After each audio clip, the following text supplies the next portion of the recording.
All right, get ready, everybody, because today we're diving into the world of dachshunds. Yeah, Those charismatic little long-bodied pups, absolutely. always up for an adventure.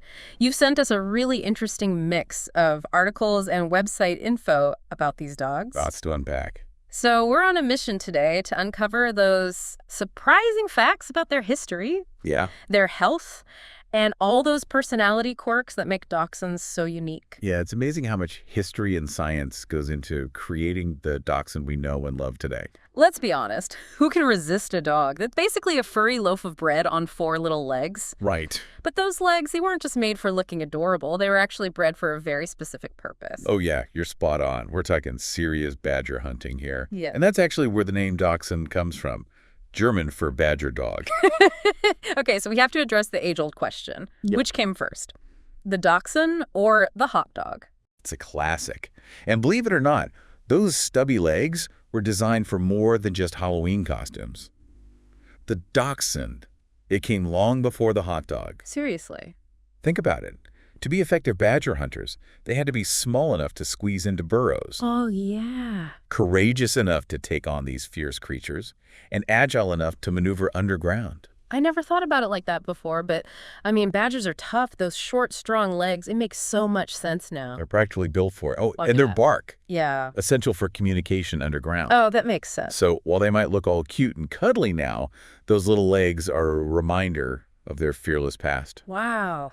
Okay, I'm already getting a whole new appreciation for these dogs. So how did we get from badger dog to hot dog? Well, the modern hot dog, as we know it, came a bit later. Picture this, okay? It's the 1860s in New York City, Okay. and German immigrants are selling these long sausages from pushcarts. They call them Dachshund sausages, a nod to their homeland. Okay, yeah. I can see the resemblance, like the original food truck. Exactly. And then by the 1870s, they just dropped the dachshund and just called them hot dogs. Wow. It's amazing how these like little linguistic connections survive for so long. It really is. But for true dachshund aficionados, that link to their brave badger hunting past, that's still very much alive. Wow. That definitely adds a new layer to those hot dog Halloween costumes. But, you know, their history, it's so much more intense than I imagined. We're talking about packs of dachshunds taking on wild boar. It's true. Although those boar encounters were probably less frequent than your typical badger tussle. It just goes to show the level of courage these dogs were bred for. It really makes you think about the kind of grit and determination that's just woven into their DNA. Absolutely. And that grit, it extends beyond just hunting. During World War II, dachshunds underwent a bit of a rebranding here in the U.S. You're kidding. What could be controversial about a dachshund? Well, with America at war with Germany, anything too German, became a little sensitive. And that included German-derived names. Ah, so even our furry friends weren't immune to the cultural shifts of wartime. Not at all. Dachshunds were very closely associated with Germany. They even appeared in some propaganda. Really? So their name became a bit taboo. So what did people call them? Freedom pups? Liberty hounds? There wasn't really a standardized alternative. Some people just stuck with Wiener dog. Others might have just, avoided mentioning their breed altogether. Wow. It was a strange time. It's fascinating how, these historical events impact even the world of dog breeds. It's a good reminder that dogs, even those as beloved as dachshunds, are often reflections of our own cultural moments and biases. So true. But luckily, their charm always shines through. But this talk about badgers and boar, it makes you wonder what kind of toll does that take on a dog's body? Especially one with such a, distinctive shape. That's a great point. I think it's time we talk about the dachshund body type. Okay. Those long backs and short legs, that's iconic, but I imagine there's a less glamorous side to that physique. Sadly, yes. That elongated spine, while it is part of what makes them so unique, makes them prone to back problems. And that's intervertebral disc disease, IVDD, right? Exactly. Yeah. And it can be incredibly painful. This sounds like something all dachshund owners need to be aware of. What can owners do to help? There are ways to minimize the risks. Think of their spine like a bridge, okay? Okay. Dachshund spine is like a bridge with slightly weaker supports in the middle, so it can handle weight, but too much pressure or like a sudden jolt. That can cause damage. So avoiding big jumps from furniture is crucial. So instead of leaping off the couch like, a furry little daredevil. Exactly. You can provide them with ramps or steps to help them navigate furniture safely. And using a harness for walks instead of a collar can help prevent strain on their neck and back, too. It seems like such a small change can make a big difference for their long-term health. Oh, for sure. You're right. These little things add up. Wow. It's amazing how something as simple as their body shape can, influence their health so much. It really highlights how important it is to, understand the unique needs of each breed. And speaking of unique, let's talk about the Dachshund personality. Ah, yes, the personality paradox. Because if there's one thing Dachshunds are known for, it's their larger-than-life personalities crammed into those small, sausage-shaped bodies. I've heard they're both cuddly and courageous, playful yet stubborn. Is that true? Absolutely. Dachshunds are a fascinating bundle of contradictions. They can be incredibly loving and attached to their families, sometimes even to a fault. A fault? How so? Well, that loyalty is endearing, but it can manifest as separation anxiety in some Dachshunds. Right. They really thrive on companionship. So maybe not the best breed for someone who's gone for long hours every day? It's something to consider. Yeah, they need a lot of attention and interaction. But on the flip side, they're also known for being independent and even a little stubborn. That's the paradox. Incredibly smart dogs, but can have selective hearing when it comes to training. Okay, so patience is key. What about those bursts of energy, always raring to go, or there's some lazy bones in the mix? It depends on the dog, of course. But generally speaking, Dachshunds, they have a moderate to high energy level. Okay. They need daily walks, playtime to keep them happy and healthy. It sounds like those short legs can really move when they want to. What stands out to you as the most surprising thing about the Dachshund personality? For me, it's their capacity for both intense loyalty and fierce independence. They're not afraid to cuddle up on the couch one minute and then dig a hole in the backyard the next. Yeah. It's that unpredictable spark that makes them so entertaining. Yeah, they definitely keep things interesting. Speaking of interesting, you mentioned that Dachshunds sometimes get a bad rap for being difficult to train. Any insights on how to handle that stubborn streak? It's true that their independent nature can make traditional training methods a bit of a challenge. But here's the key. Dachshunds, like many intelligent breeds, respond best to positive reinforcement. So lots of treats and praise. Exactly. They thrive on positive attention, and they are much more likely to repeat behaviors that earn them rewards. Okay. Harsh punishments or scolding. Not so much. It's like that old saying, you'll catch more flies with honey than with vinegar. Exactly. It's about making training fun and engaging for them, rather than a battle of wills. And consistency is key. I imagine that can be tough with a dog that has such a mind of its own. It definitely takes patience and a sense of humor.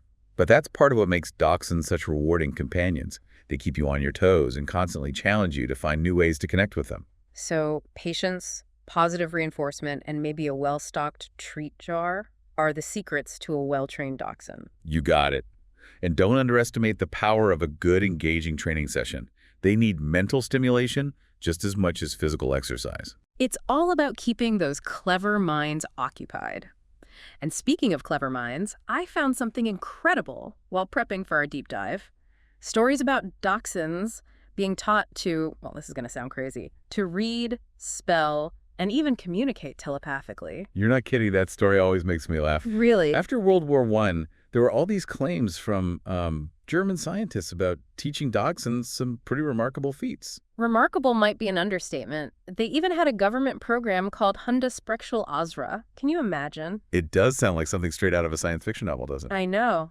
And one dog, Quirky, even went on tour showing off his supposed ability to, quote, speak by barking in response to different letters. Quirky, the talking dachshund.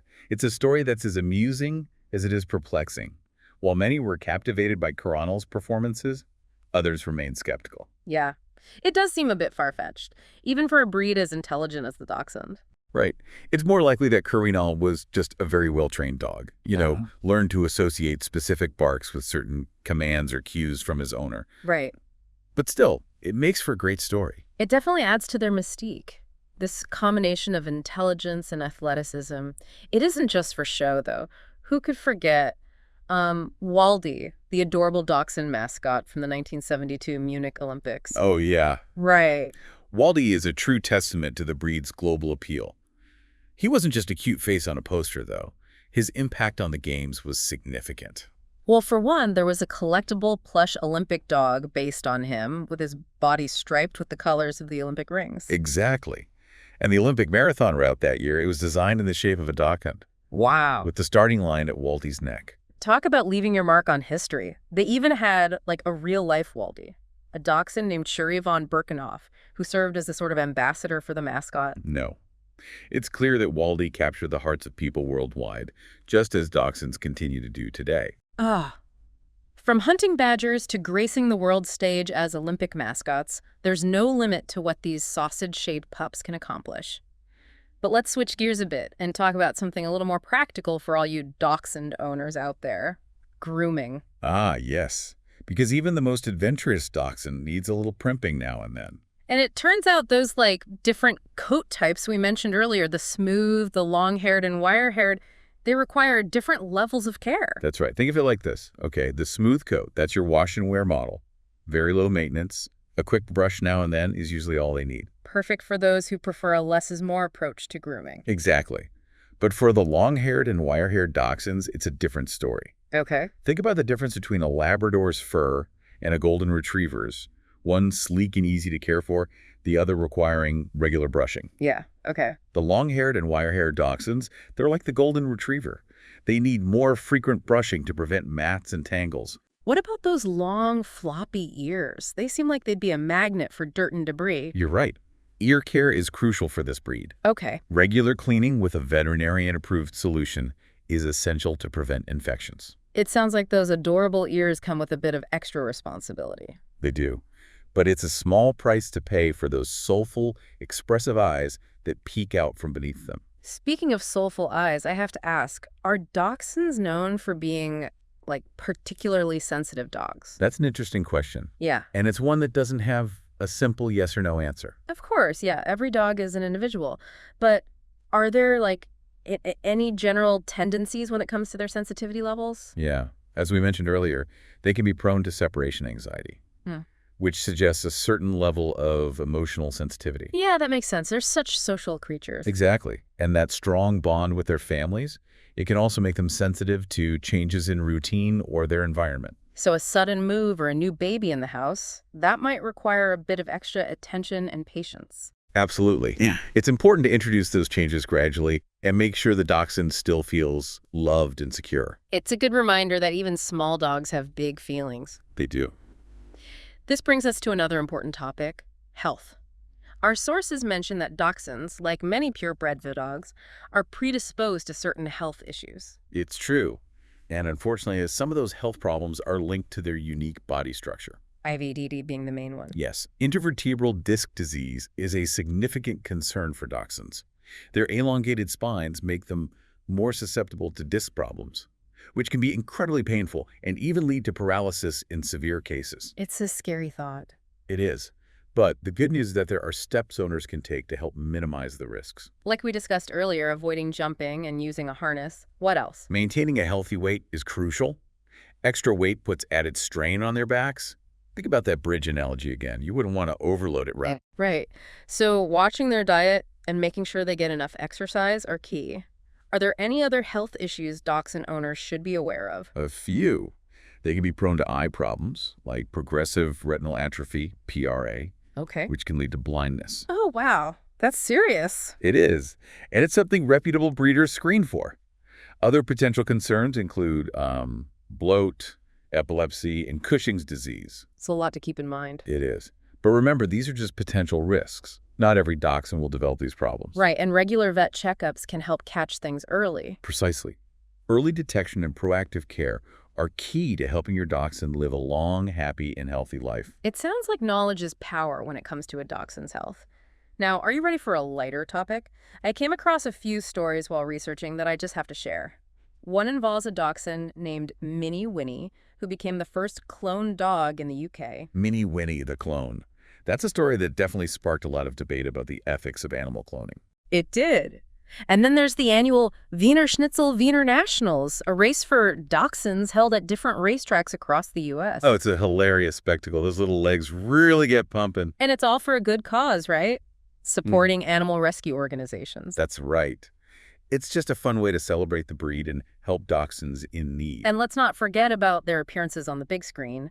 I stumbled upon a list of movies featuring dachshunds. It's a surprisingly long list. They've been stealing hearts on the big screen for decades, from classics like The Ugly Dachshund to modern favorites like Toy Story, with Slinky Dog, of course. Of course. Dachshunds have a real knack for scene stealing. They definitely have a way of adding a touch of charm and humor to any movie. Absolutely. And it's not just movies. They've also made their mark on television shows, cartoons, even commercials. It seems like they're everywhere. And speaking of being everywhere, dachshunds are known for their love of digging. That's putting it mildly.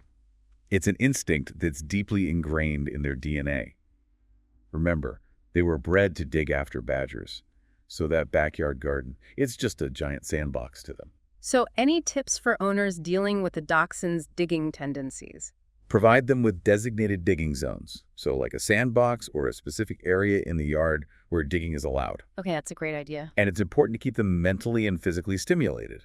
A bored dachshund is more likely to find their own entertainment, and that often involves digging. So plenty of walks, playtime, and maybe some puzzle toys to keep those busy minds occupied. It sounds like understanding those instincts is key to living harmoniously with a dachshund. You're right. It's about appreciating those quirks and finding ways to channel that energy in positive directions. And maybe investing in some heavy-duty gardening gloves. Now you're thinking like a dachshund owner. We've covered a lot of ground here. From their history as brave badger hunters to their adorable wattle and their penchant for digging. It's clear that dachshunds are a breed unlike any other. But there's one question I still have. Why do people love them so much? That's the million-dollar question, isn't it? And it's one that every dachshund owner will answer differently. But I think it comes down to their undeniable charm, their unwavering loyalty, and that spark of mischief that makes them so entertaining. They're little dogs with big personalities that somehow manage to wriggle their way into our hearts. Precisely. They're a constant source of amusement, companionship, and, let's be honest, a little bit of chaos. But it's a chaos that most dachshund owners wouldn't trade for the world. They're definitely a breed that keeps you on your toes. What are your final thoughts on these, fascinating pups? For me, the dachshund is a reminder that the most extraordinary things often come in small packages. They're a testament to the power of adaptability, courage, and a little bit of stubbornness. Well said. It's been a real pleasure diving into the world of dachshunds today. But before we wrap things up, I have one final thought for our listeners to ponder. And it's this. If you could give one piece of advice to a new dachshund owner, what would it be? That's a great question. My advice would be this. Embrace the quirks. Don't try to fight against their stubbornness or their love of digging. Instead, find ways to work with those instincts and channel them in positive directions. I love that. It's about celebrating what makes them unique. Exactly. Because it's those quirks that make dachshunds such incredible companions. So, to all the dachshund owners out there, keep those bellies rubbed, those ears clean, and those treat jars full. And to those considering adding a dachshund to their family, do your research. Be prepared for a whole lot of love. And maybe invest in some extra durable chew toys. You won't regret it. They're a breed that will enrich your life in countless ways. Until next time!